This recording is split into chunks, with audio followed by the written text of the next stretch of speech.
When I'm walking down the street. I do want to say to Doni and many of you in this room that over a very long career in this city, all of you have helped me and my colleagues tell the truth and to try to tell. I may not look like you and you me, but Put my head up. I'm from South Carolina, so I just... What does this event mean to you, Miss Peggy Moss? Oh, my heart, Happy 20th anniversary. my heart is about loving up on my sisters. Do you know what it feels like to have your sisters in the room? Don. And dare to be different and unique. I'm gonna be the best me I can be by letting His glory shine through. I am beautiful, I am blessed, but not just what you see in the flesh. I'm free from people, free from myself. There's a The doctor lived next door to the janitor, to the reverend, and the lawyer. We were together. Now we get so high and mighty that you create stress for your society because you don't like poor black folks either. That's a health problem. Get yourself together so I can stop being taking care of geriatric people and get back to pediatrics. I thank you, Doni, for all you've done. Let's keep doing it all and more. letting His glory shine through. Dare to be you, dare to be me, dare to be different and unique. I'm gonna be the best me I can be by letting His glory shine through. And I dare you, I dare you, I dare you to be you. First name's Doni, last name's Glover, entered to win it for the long haul, baby. We got Martina. Martina, what are we doing today? We are, good morning, Be More. We are actually talking about the Uni Pearl Scholarship Fundraiser concert with the multi-talented Fred Reed Music. Good morning. Good morning. What's up, Fred? Oh, man, all is well, my brother. Nice to meet you, Mr. Doni Glover. Fred, I hear you are a Ravens fan. Oh, you better believe it all day long, man. Whoop, whoop. You got my heart, brother. Let's Yes, go. sir. Let's go. Let's go. Why you helping Martina? Oh, it's a great cause. Great cause. Where her scholarship fund, thing that she's doing, the Pearl. I just want to be a part of. I'm a firm believer of community events. Bringing people out, bringing the community together, bringing awareness. I'm a co-founder of a statewide event as well right here in Wilmington, Delaware, and a nonprofit, as well. I started back in 2012. So, I love it. I love what she's doing. I'm glad to be a part of something like this with some legendary artists. Martina, what are we doing? What's coming up?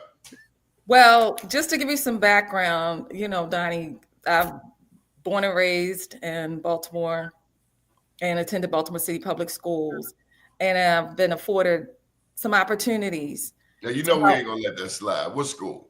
High school. Yeah, the dog want to know what school. High school, elementary. What you want to know? All right. Let's start with the high school. Northern. You hear the dog want to know what high school? Come on. Northern. Okay, you safe. Yeah. Well, I mean, I'm legit, right? That's Baltimore. I don't know what junior high school, or was it a middle school? Chinquapin. You remember Chinquapin?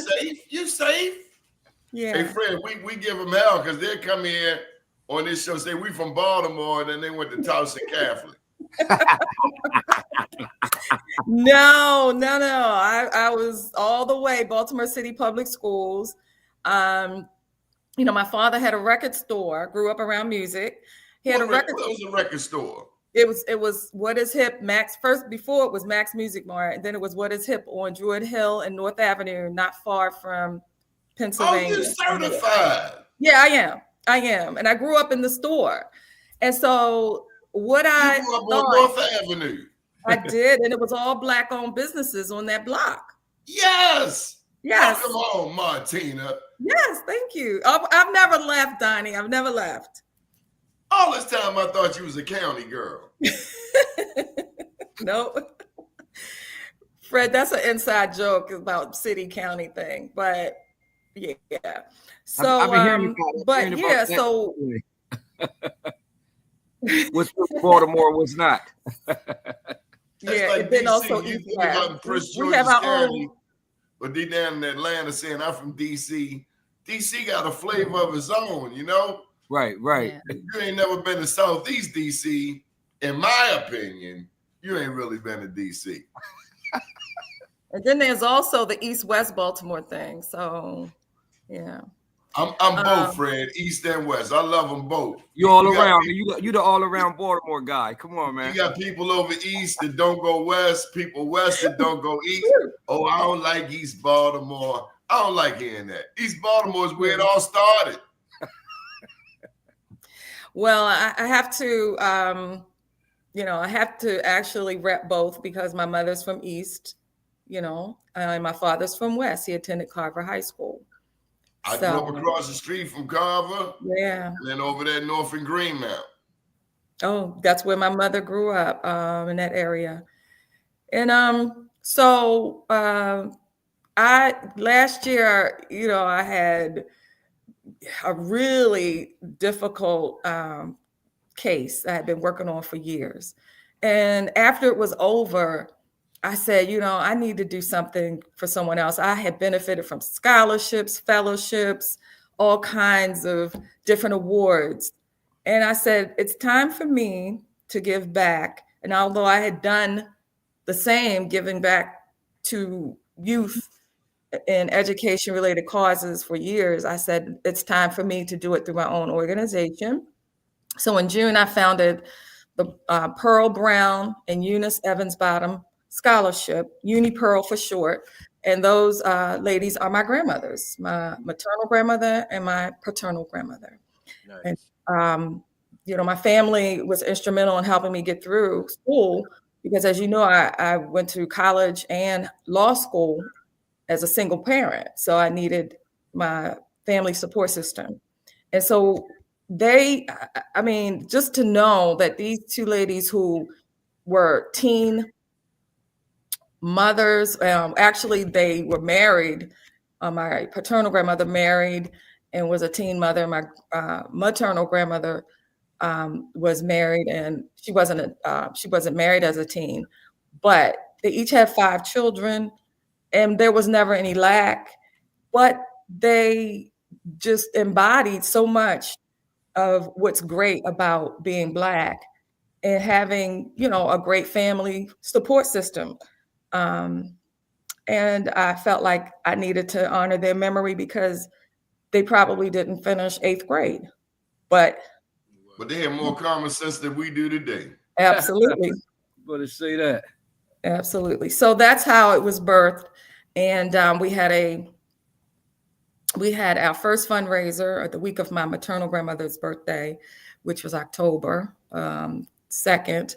And it was very successful. We raised 2 $1,000 scholarships with that.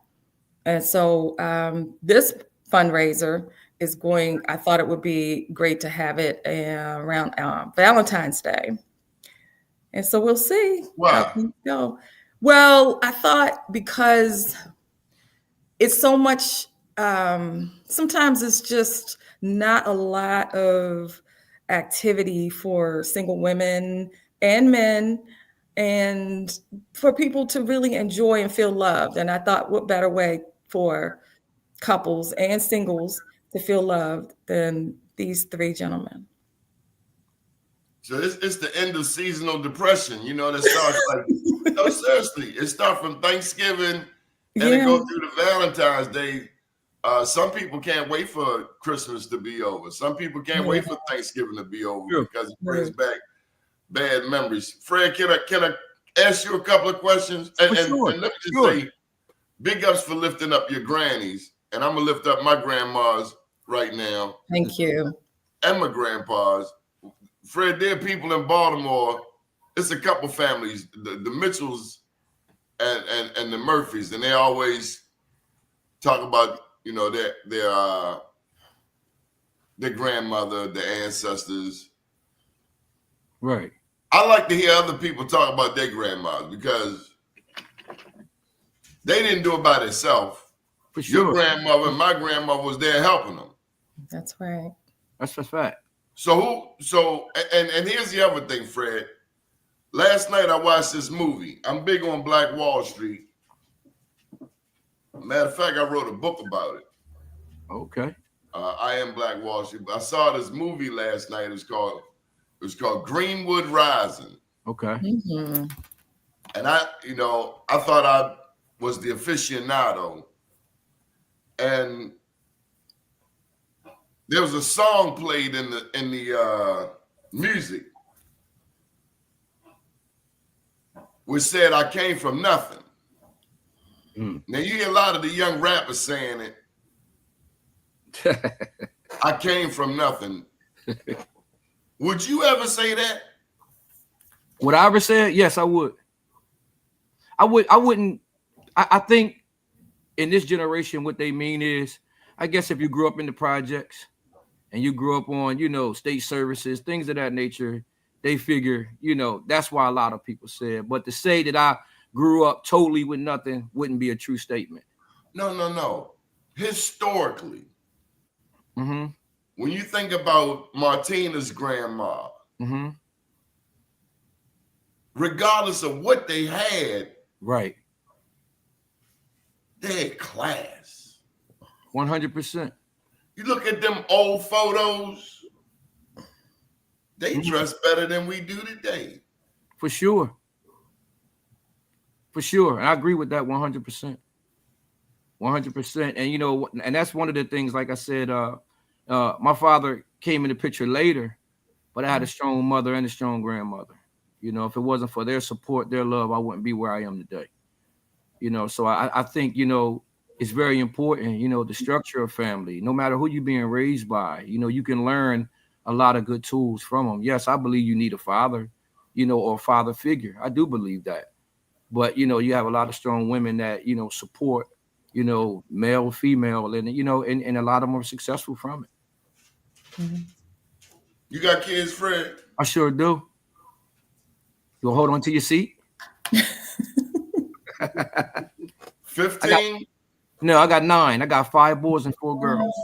Oh, I thought you was gonna bring me some Nick Cannon stuff. No Nick Cannon. Only by my wife, one person. That's it. 5 boys and 4 girls, and I'm the youngest of 9. Congratulations. Yeah, for sure. For sure. Do you have time for anything? I sure do. I do. And it's the funniest thing is, all my children are grown except for 2. I got a 16 and 17-year-old home. Everybody else is grown. Some of them going to college. Some of them are, got their own businesses. Got their own families. So, for sure. And I got 16 grandchildren. Wow. Between the 9. So, family very important to me. That's great. So during the holiday season, I don't celebrate like so much of Christmas the way people do it. But I take all of them, grandchildren, my children, and I take them up. We might go get a mansion in the mountains. We may go. We went to the Great Wolf Lodge this year, but I take everybody. That's excellent. So, and I think, family structure is important, that it's more of a physical thing and not just giving. Everybody think it's all about getting the bag, giving.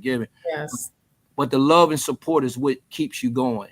It is. And got me where I am today. I got something to live for. So, and I got something to hand to somebody. And I always said, when it's time for me to retire, I want to hand the baton, but I want to see my legacy while I'm alive. Not when I'm laying in the grave, you have to take it from me. So, I'm a firm believer of passing it on. Excellent. I love Martina, that. Fred is going to be performing that day? Yes. The day is Thursday, February 13, 8 p.m. at the Crown Jewel of Baltimore, Morgan State University, our HBCU.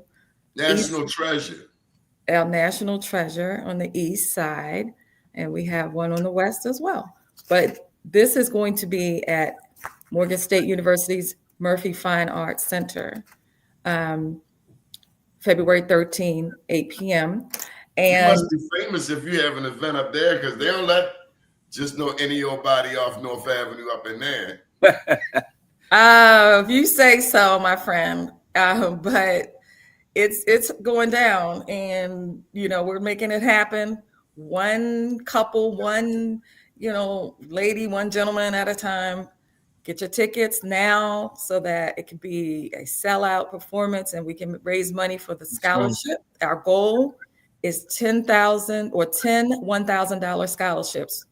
So we need to buy up as soon as possible.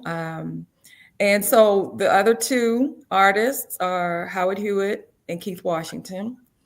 And Fred Reed Music is going to bring DJ. That's right. DJ K rated. DJ, okay.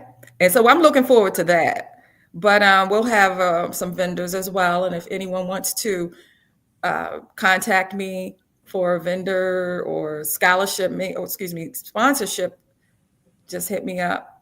On Unipearl, EUNIPEARL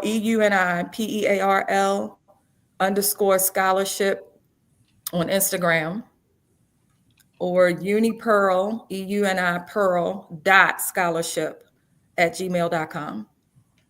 Sure. You can purchase tickets at Ticketmaster or at Murphy Fine Arts Center.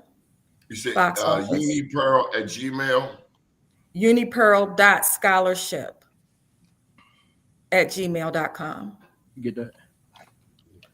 And I want to also point out that we have a Heroes special going on, 30% off through January the 31st for our educators, faculty.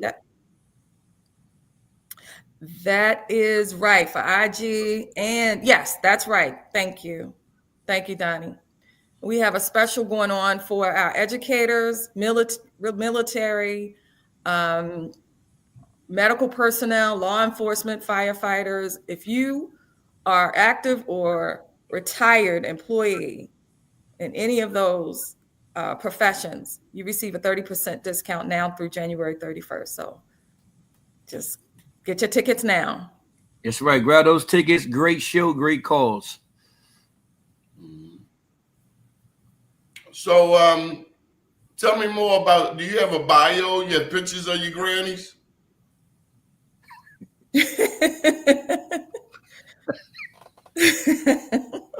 Martina. Yes. Yes, Doni. You got pictures of your grandmas? Oh, you talking about I thought you were talking to Fred about his grandchildren. Yes, no, I do. I do. I have pictures and photos that I can share. I don't have them on hand, but I have pictures and photos that I can share with you of my grandmothers and their husbands, who, with their help, raised 5 children each. And it was beautiful. We need a little write-up on Be More News. Fred, my website is bemorenews.com. I'm on it. Yeah, we've been around for 23 years. And Be More News. Martina been coming on this show.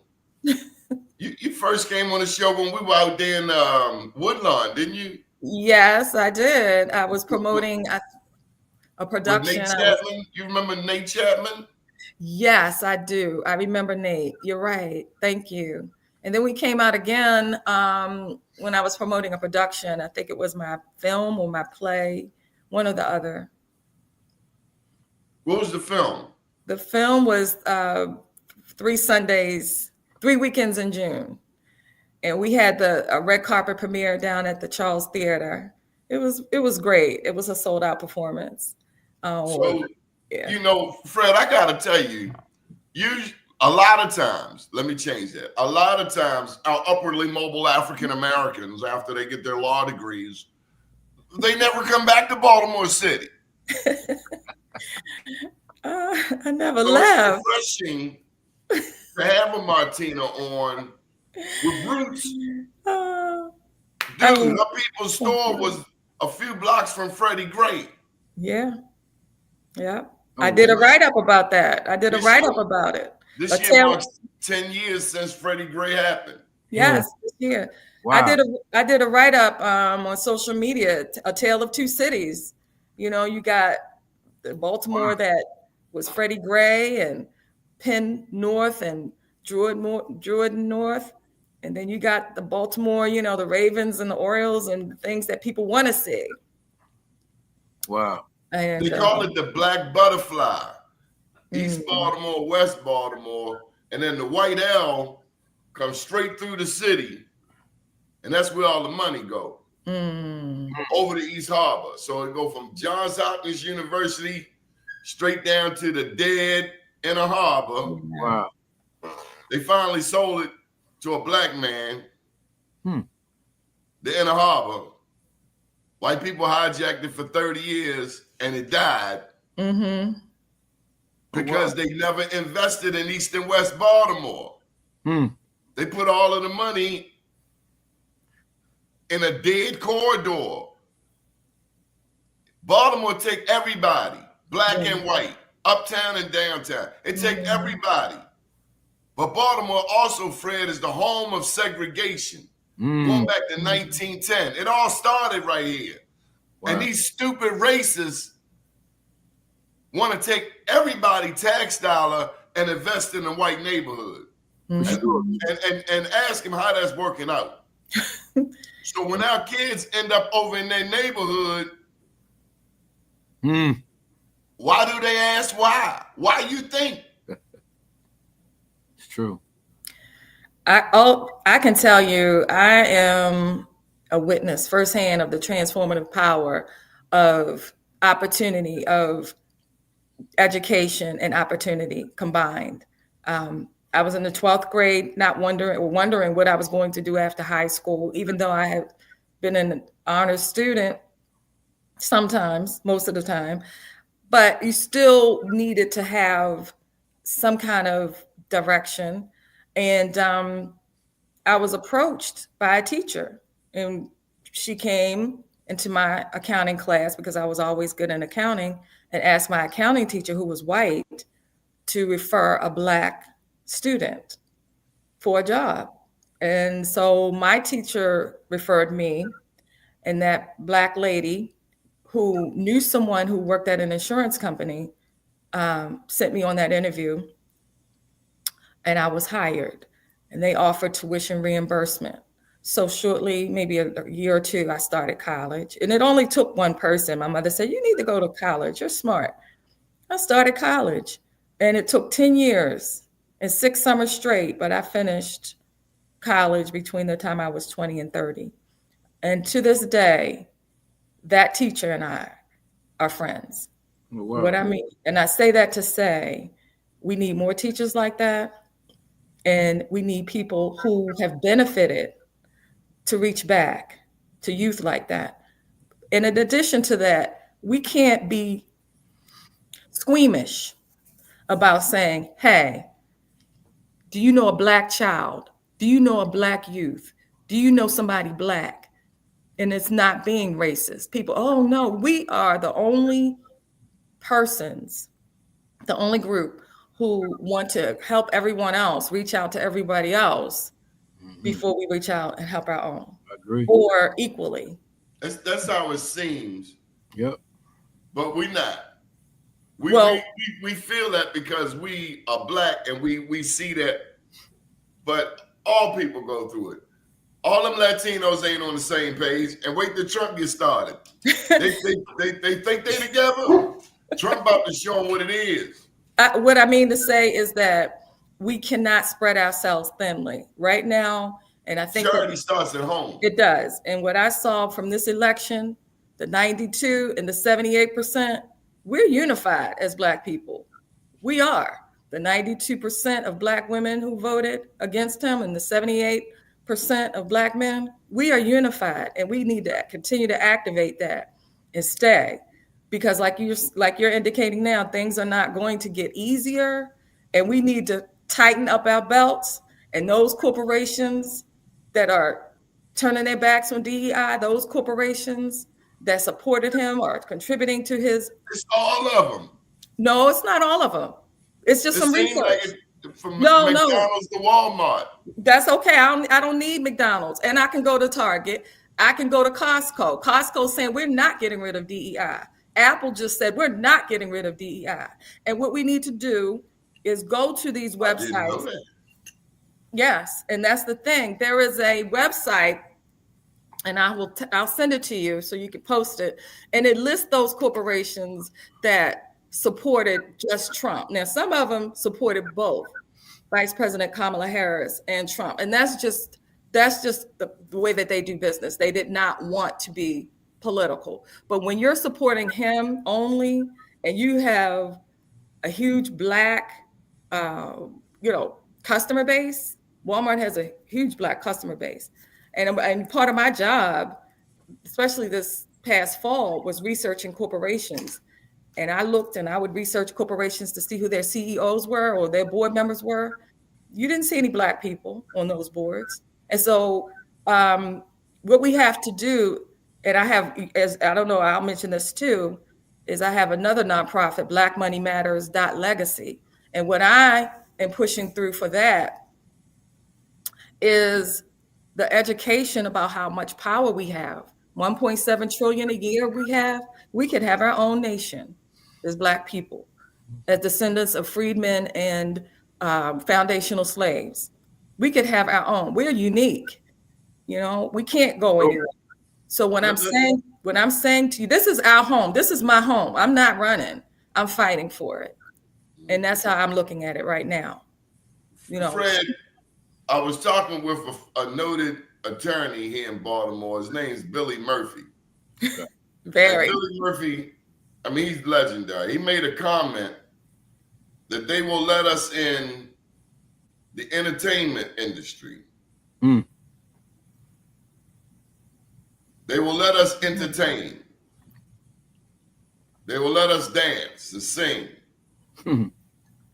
But law, politics, medicine, STEM, science, technology, engineering, math. Wow. There's always these glass ceilings. 100% correct. And they mimic us all over the world. So one, how do we take what they are willing to accept and make it work for the rest of us? Because we've been getting pimped in the music game going back to the beginning. Right. For sure. And then you look at our entertainers who do get there and they lose their goddamn minds. Yep. Trying to fit into something that was never meant for them, no way. It's the truth. And you got grands, so I know there's a grandson, there's a son that want to be a rapper. They everywhere. And I want to chime in on what you said, because it's very important. Very, very important point that you brought up. My nonprofit is called Reed's Refuge Center, and it surrounds around youth in the urban community. I've been doing it since 2012. Service, me and my wife been doing it, and it's been servicing youth, like thousands of youth, for years. And our niche is we use music as a drawing card. But what I use music for is to educate, our math scores here, our reading scores here are low. But what I noticed is I teach them the beginning stage of musical engineering, from the beginning, how to create it, how to copyright your songs musically. From the very infancy stages of music, our youth are being taught. And the one thing I'm learning, of course, education is the most important thing. It is. And you have to be able to read to be able to work the machinery. You have to be able to read notes, measurements, beats, and per minutes, and all these different things include math, include science. I'm glad you brought up STEM. I came up with something years ago. It was called STREAM, and it's science, technology, reading, engineering, arts, and mathematics. See, we got STEM, but without the reading portion, that's the most important part. You have to be able to read. And like I said, we've been doing it for a long time. A national award-winning organization. Won something called the Jefferson Award in 2017. Shaquille O'Neal won it in 2018. We won it in 2017. And we was in your hometown in DC. We actually received the award down in DC in 2017.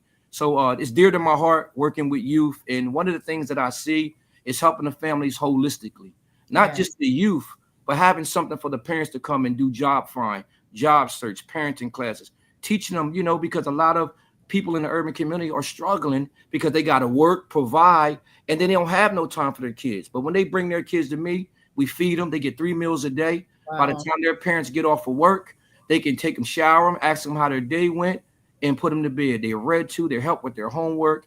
I'm actually in one of the rooms right now where I do photography, and I've actually got a small stage in here, teach them lighting, teach them how the performances, and I just think trying to raise a generation and curve, even like with the young girls, they need stronger women like a Martina. They need strong women because of the way they think they have to dress a certain way to be accepted.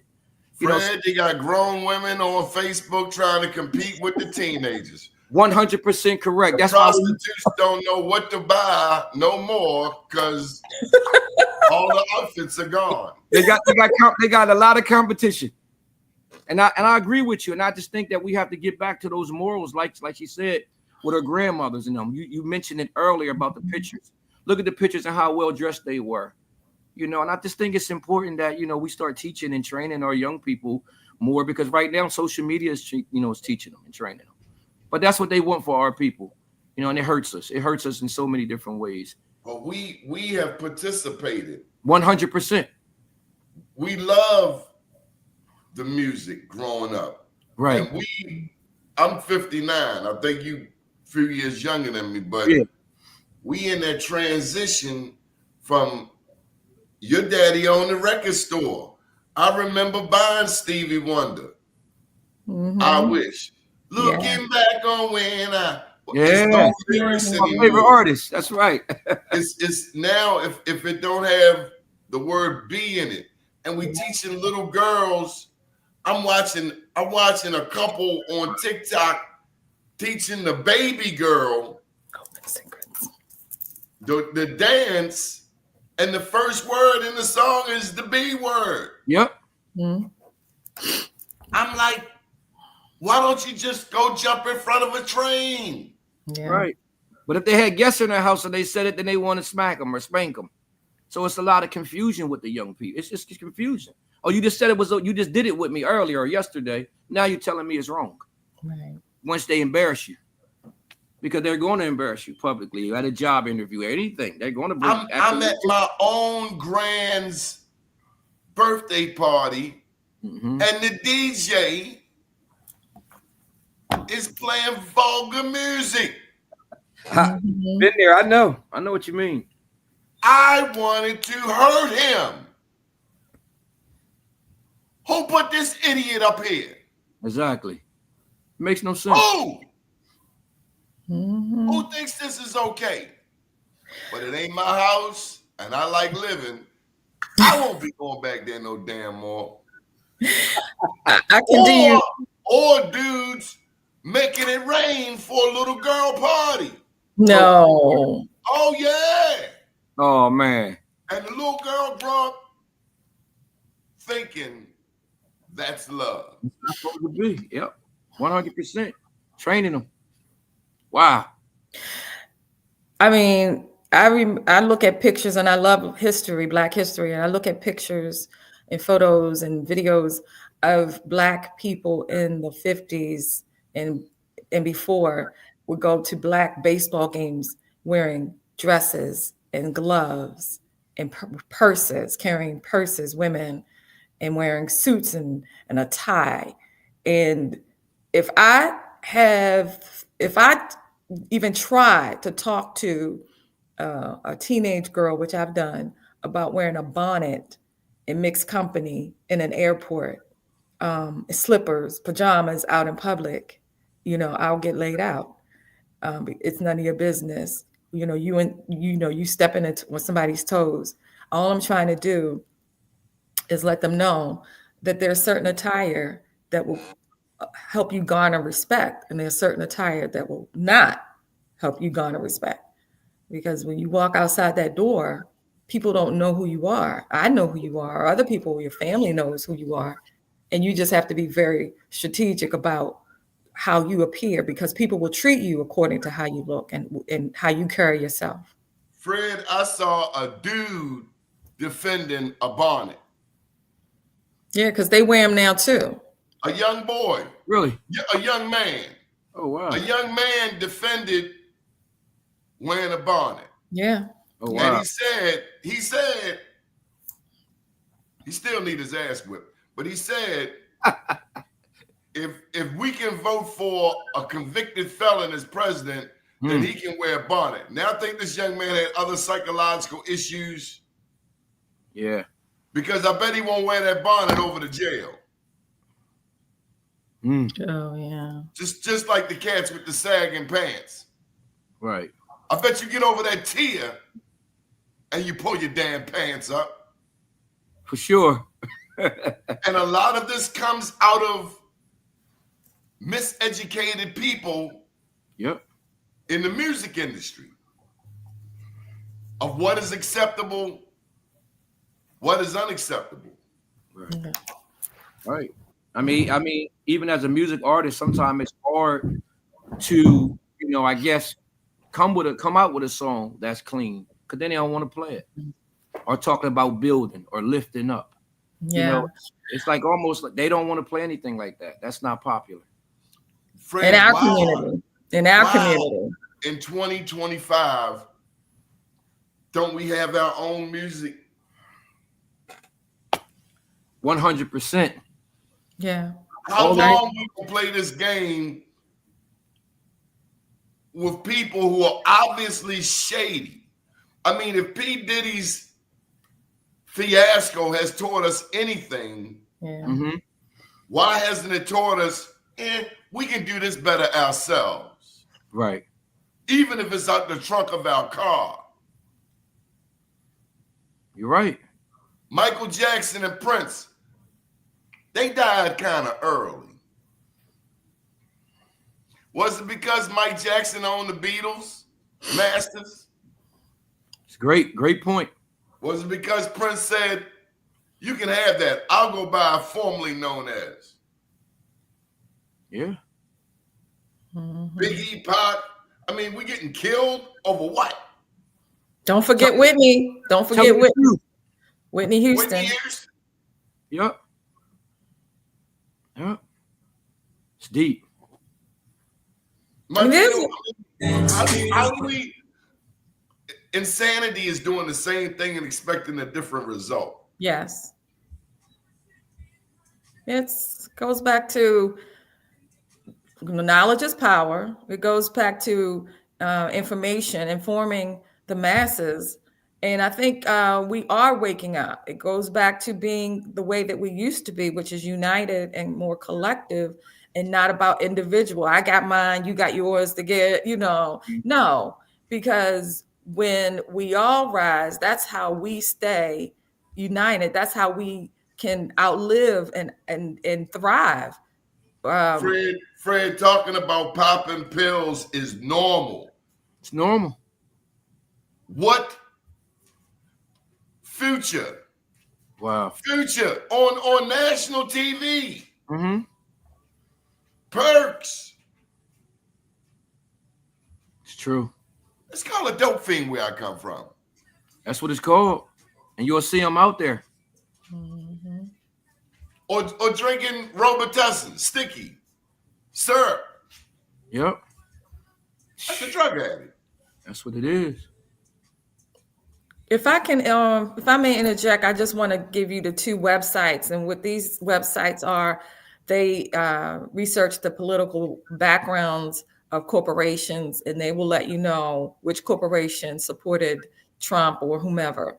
And that's Goods Unite Us. That's GOODS. We got a private chat. If you put it in that private chat, I can copy and put it on the screen. You got a computer? Yes, I'm doing it now. Okay, I can just copy and paste it because I don't misrep. Thank you. And so this is going back to what I was speaking about earlier about the... We need to put these companies on blast. Absolutely. We need to take a stand because we, Black people, we spend so much money in the marketplace, and we don't even understand how. If we look up and say, let's see who's on this board, because representation matters. Let's see and see that there's not a Black. Oh, there might be one Black, but he's African. He's not he's not a descendant of freedmen or foundational slave. And we're the ones spending so much money in this country. We need to keep our money in our pockets or in the Black community. Our money circulates 6 hours in our community. The Asian dollar circulates 30 days. That's unacceptable. It's unacceptable. They're just more organized. And let me say this for whatever reason. Let me say this about our African brothers and sisters. A lot of times they have been brainwashed before they even get to meet us. Absolutely. For sure. Fred could take his music knowledge to Nigeria and might be blown away at the response, at the positive response we would get. But a lot of times, and they can't look down their nose at us. No. Because providing that we are descendants of slaves, some of us were not descendants of slaves. If we go and look up our family tree, that's why knowing history, not all Black people are descendants of slavery. Absolutely not. As a matter of fact, Black people have been in North America and South America for thousands of years, long before the slave trade. That's why we got to know about Mansa Musa, the richest king ever. Elon Musk got some paper, but Mansa Musa had more money. Oh, he absolutely did. I just think that it's important for descendants of foundational and freedmen and foundational slaves when we talk about, well, that leads us into reparations. And that's why I wanted to, that's where we're leading. That's where I'm leading, I think, as well. But I want to point out that, for my birthday in 2023, I spent 3.5 weeks in South Africa. It was a big day. It was a big birthday. And when I tell you that apartheid museum, it just will change your life. And there's no place for it here. Whatever Musk thinks he's going to bring, there's no place for it anywhere. But the one thing our guide, who was a Black South African, emphasized, and he spoke about apartheid a lot, the one thing our tour guide was saying, and one of the many things that resonated with me, is how important the entertainment, the Black entertainers here fought against apartheid. Harry Belafonte, they were all on the wall over there at the Apartheid Museum. And so I think about how influential we are when it comes not just to Africans, but to the world. And we really need to harness that and realize, hey, we are the prize in a lot of respects, especially entertainment. No question. Kwesi Mfume, I remember he got arrested standing against apartheid. Yes. I think about Reverend Leon Sullivan, who used to have the African-American Summit in Harare, Zimbabwe. I think of W.E.B. Du Bois, who was dear friends with the president of Kwame Nkrumah in Ghana. Yes. We think about the many Black people. Marcus Garvey, Back to Africa movement, largest organization of Black people in the world, Universal Negro Improvement Association. We have always been global. What disappointed me is I was in Tanzania and I wanted to get some African souvenirs, and a damn Indian owned the souvenir shop. They're the new colonizers in Africa. Before it was Europeans. Can we have anything? No, they're the new colonizers, especially you go to Nigeria and you go to Kenya, they're the new colonizers. And get this, in Nigeria, I was reading, and I even spoke to a Nigerian coworker, that they are, they're basically barring Nigerians out of restaurants. So you come to Nigeria, you're barring them out of restaurants. They're setting up businesses, and they will bring in their own from Asia to be the supervisors and managers. But the Nigerians or other Africans, whatever country they're in, are the workers. So they're getting that cheap labor there, but they're not at threat. See, that's where we have to understand that while we are, quote unquote, the descendants of slaves, they got at home. Exactly. All of Africa was colonized except Ethiopia. In another nation. 4 countries. 2 nations.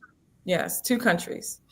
Well, they'll tell you Liberia wasn't a colony and Sierra Leone wasn't a colony, but they were. To my knowledge, Ethiopia is the only country that wasn't colonized. And then we got to learn our geography. Yes. We got to learn that Madagascar is Africa, that the Canary Islands is Africa, that Cape Verde is Africa. Hell, we got to learn our geography between Delaware and Maryland.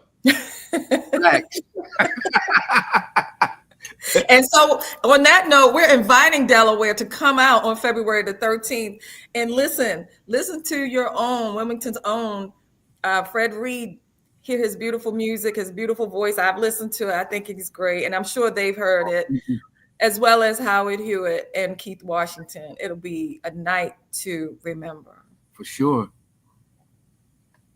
Fred, anything you want to chime in? Anything we didn't cover?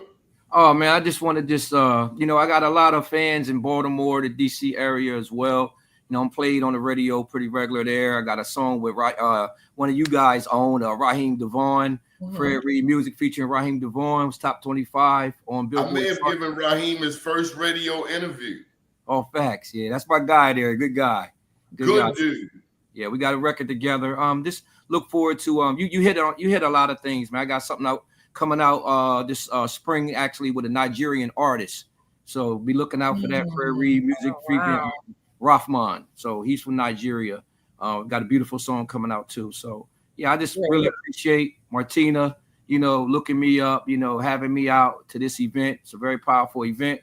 Like I said, it's a event that you can come out, you can help out with the scholarship funds as well as enjoy yourself on that Love Day. Thank you. Martina, any final thoughts before we get out of here? I'm asking Baltimore to show up and show out. Just come out, and even before then, purchase your tickets now so that we can make this a huge success, not just for a night of love and legacy, but also to raise funds for the Uni Pearl Scholarship. Plant that seed, and we're going to have a great time. You'll see. Just come on out and enjoy yourselves. We have VIP meet and greet. As I said, vendors and sponsorships are available. So just make your plan to spend Valentine with us on February 13th. Oh, Fred, we ain't gonna let you out here this easy. You still got a minute or two. Fred, we need some relationship advice. Too many damn single people, smart as hell, bunch of degrees, but ain't got no damn common sense when it comes to relationships. Now, how did you and your wife do it? Man, I mean, you got 2 different personalities.